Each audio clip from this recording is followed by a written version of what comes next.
Hi everyone. तो इतने सारे फंक्शंस के बाद फाइनली आज भैया की शादी का दिन आ गया था।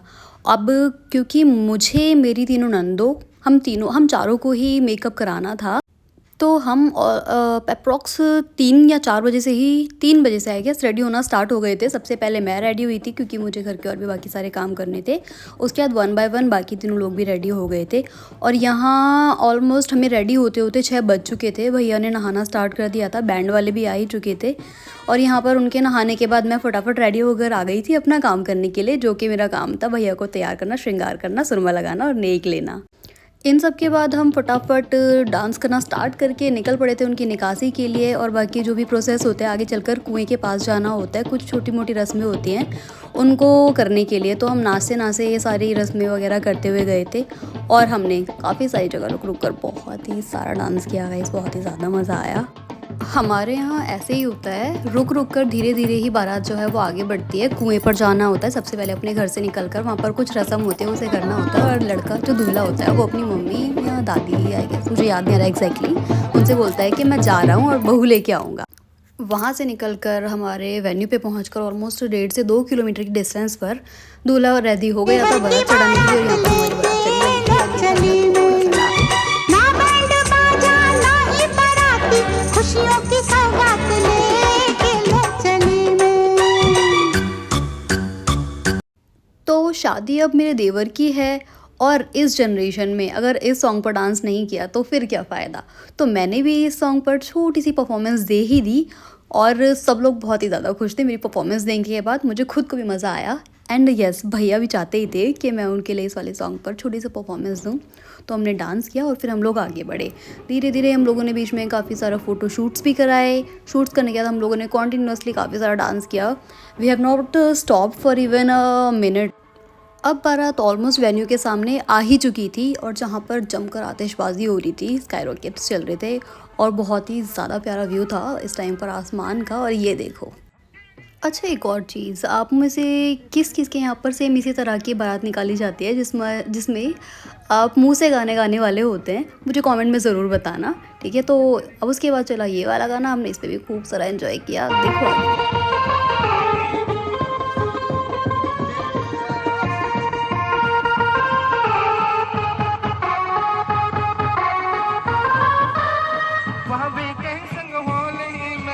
एंड अबाउट सॉन्ग्स जो उसने गाए, अनस्पीचेबल, मतलब उसने जो गाने लगाए थे सभी मज़ेदार थे, सभी पर डांस करने का मन करा था। और अब बारी थी भैया के तिलक होने की। भैया के ससुराल वाले आकर वन बाय वन उनका तिलक कर रहे थे, तो हमने सोचा तब तक जाकर अपनी ब्राइड से मिलकर आते हैं। अंदर जाते टाइम हमें कैमरे वाले ने रोका और उन्हें बोला आओ तुम्हारे कुछ फ़ोटोज़ वगैरह क्लिक करते हैं। और मेन टाइम हमने अभी अपने भाई से काफ़ी सारी रील्स और फोटोज़ कैप्चर करा जिसमें बहुत मज़ा आया, जिसमें से एक प्यारी सी रील थी जो मैंने यहाँ पर ड्रॉप कर दी। तो इसके अलावा हम जब मिलने पहुँचे, she was also almost ready to meet his groom. देख सकते हो कितनी प्यारी लग रही थी यहाँ पर, बहुत ही ज़्यादा प्यारी। एंड यस गाइज, यहाँ पर हम सभी को एंड हमारी ब्राइड को भी साक्षी ने ही रेडी किया था, जैसे कि आप साक्षी को मेरी प्रीवियस वीडियोस में भी देख चुके हो। And for more information you can comment down. उसके बाद हम लोगों ने भैया के साथ कुछ फ़ोटोज़ क्लिक कराए मेन टाइम, और मैंने मम्मी के साथ भी ये प्यारी सी रील बनाई जिसमें देख सकते हो मम्मी और मैं दोनों ही कितने ज़्यादा प्यारे लग रहे थे। फिर से खुद की तारीफ़ कर दी। उसके बाद बारी होती है हमारी ब्राइड की एंट्री की and seat.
And now the turn is of jaimala. So finally in दोनों ने एक दूसरे को प्यार से ये जयमालाएँ पहनाई। कई सारी जगहों पर इन्हें वरमाला भी कहा जाता है। आप लोग मुझे कमेंट में बताना कि आपके यहाँ पर क्या कहते हैं। हमारे यहाँ तो जयमाला ही कहा जाता है। उसके बाद इन्होंने कुछ फ़ोटोशूट्स कराए। फ़ोटोशूट्स कराने के बाद हम लोग चले गए डीजे पर इन लोगों को डांस कराने। And see next there. बच्चा थोड़ा पीछे आ जा।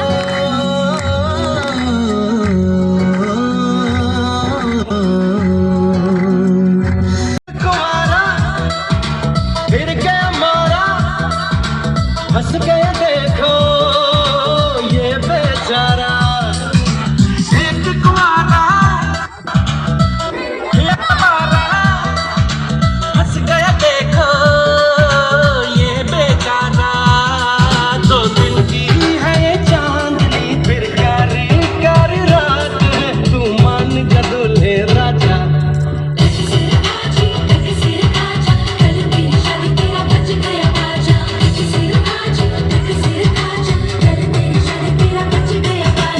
एक कुआरा फिर गया मारा हंस गया देखो ये बेचारा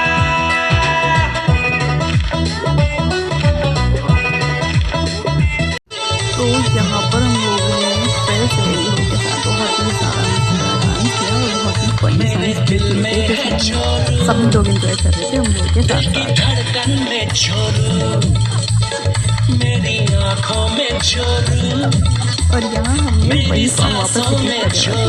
लगन वाले दिन चलाया था और इस सॉन्ग की चोरू पीछे चोरू दाएं चोरू बाएं चोरू चोरू चोरू चोरू चोरू चोरू शाम सवेरे अब मैं चोरू चोरू कहूँगा मैं चोरू का गुलाम बन के रहूँगा मैं तो चोरू का गुलाम चोरू चोरू का गुलाम बन के रहूँगा शाम सवेरे अब मैं चोरू चोरू कहूँगा मैं चोरू का गुलाम अरे बन के रहूँगा मैं चोरू का गुलाम चोरू चोरू का गुलाम बन के रहूँगा। बहुत सारे डांस के बाद हम सब लोगों ने इकट्ठा खाना खाया। उसकी वीडियो क्लिप्स मेरे पास थी नहीं तो बस ये फ़ोटो ही मिला। उसके बाद ठंड काफ़ी ज़्यादा बढ़ चुकी थी। यहाँ मेरा भाई मुझे बाहर की साइड लेकर जा रहा था और फाइनली क्योंकि हमें घर जाकर दुल्हन के वेलकम का भी अरेंजमेंट करना था तो हम वेन्यू से रात को 3:30 बजे निकल गए थे घर के लिए। घर जाकर थोड़ा सा रेस्ट किया और मॉर्निंग में रेडी हो गए अपनी ब्राइड का वेलकम करने के लिए। और यहाँ पर वो लोग आ चुके थे तो हम सब घर के बाहर थे। और यहाँ पर जो भाभियाँ जो नंदे होती हैं उनकी कुछ रस्में होती हैं भाभी को पानी वानी पिलाने की, वो सारा प्रोसेस हो रहा था। और यहाँ पर भाभी के ऊपर कुछ पैसे वगैरह भी लुटाए जाते हैं और उनको पानी पिलाकर कुछ नेक वगैरह लिया जाता है। तो ये सारी दीदियाँ खड़े हुए थे उसी प्रोसेस के लिए, उसी रिचुअल के लिए यहाँ पर। तो उसके बाद हम लोग धीरे धीरे आगे बढ़ते हैं और आसपास की दुकानों से और सभी गांव वालों ने लोगों ने काफ़ी ज़्यादा भीड़ लगा ली थी, बहुत ही ज़्यादा। और गांव में मैंने ये चीज़ नोटिस की कि ये बहुत ज़्यादा होता है अगर कभी भी कोई भी कहीं से आता है या फिर किसी की कोई छोटा मोटा भी इंसिडेंट होता है किसी भी तरह का तो सभी लोग एकदम से आकर भीड़ लगा लेते हैं, इकट्ठे हो जाते हैं। तो सेम यहाँ पर भी चल रहा था। उसके बाद फटाफट ब्राइड को अंदर लाया जाता है। अंदर लाने के बाद यहाँ पर 2 मिनट रोका जाता है। फिर से कोई दहलीज घेर कर पैसे वगैरह लेने की रस्म होती है उसके लिए, तो यहाँ पर वो की गई।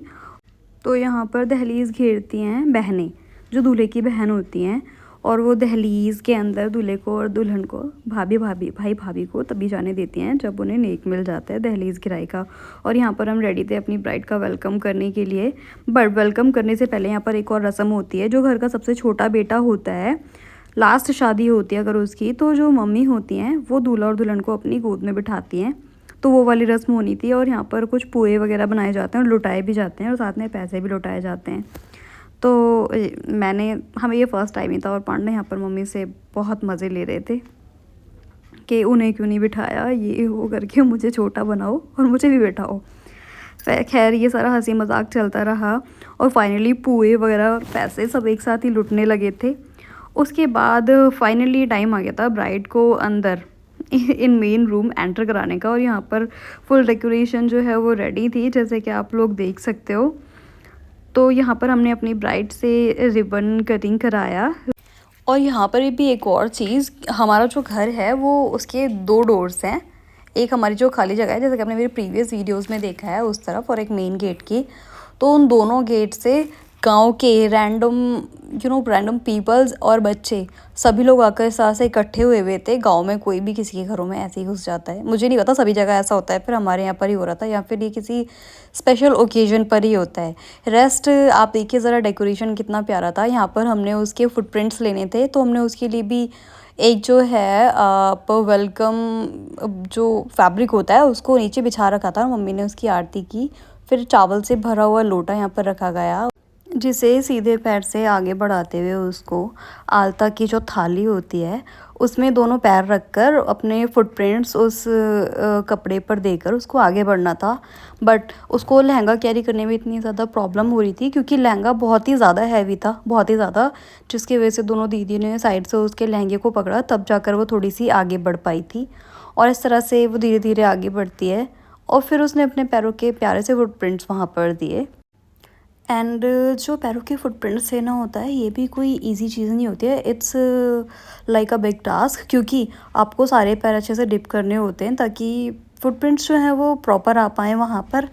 एंड ये भी देखा जाता है कि जो आपका मिक्सचर है कलर एंड लिक्विड का, वो ज़्यादा पतला ना हो या ज़्यादा गाढ़ा ना हो, जो कि ठीक से वहाँ पर प्रिंट्स ना आ पाएँ, तो उसकी कंसिस्टेंसी इक्वल रखनी होती है।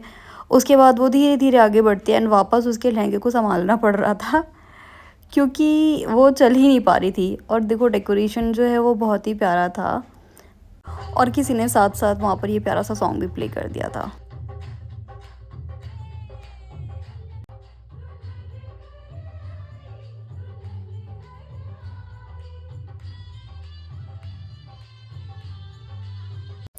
फिर थोड़ी देर अपने ग्रूम एंड ब्राइड को आराम कराकर उनके कपड़े चेंज करने के बाद हम लग गए कंगन खुलवाने की रस्मों में, जिसमें बहुत ही ज़्यादा मज़ा आया। ये बहुत ही फ़नी था, और इसमें मेरा रोल था, क्योंकि मैं भाभी हूँ तो भाभी ही कंगन खुलवाती हैं। उसके बाद हमारे यहाँ पर जब फ़र्स्ट टाइम बहू आती है, तो फर्स्ट डे ही रात को जो भी गांव की सभी औरतें होती हैं वो आती हैं, और जो बहू होती है, जो दुल्हन होती है, उससे भजन या गीत गाने को कहा जाता है। तो पहले मैंने एक भजन और गीत गाए, उसके बाद आरती ने भी भजन और गीत गाए, और उसके बाद बिलीव मी गाइस, जो गांव की औरतें होती हैं वो कॉन्टीन्यूसली आप लोगों को देखती रहती हैं, जो कि बहुत ही ऑकवर्ड होता है। खैर, इसके बाद इन सब लोगों ने भी अपने अपने गीत गाए, और फिर हम लोगों ने ये सब ख़त्म करके खाना खाया, और फिर हम सो गए, आराम किया। सो मिलते हैं नेक्स्ट वीडियो गाइस, बाय।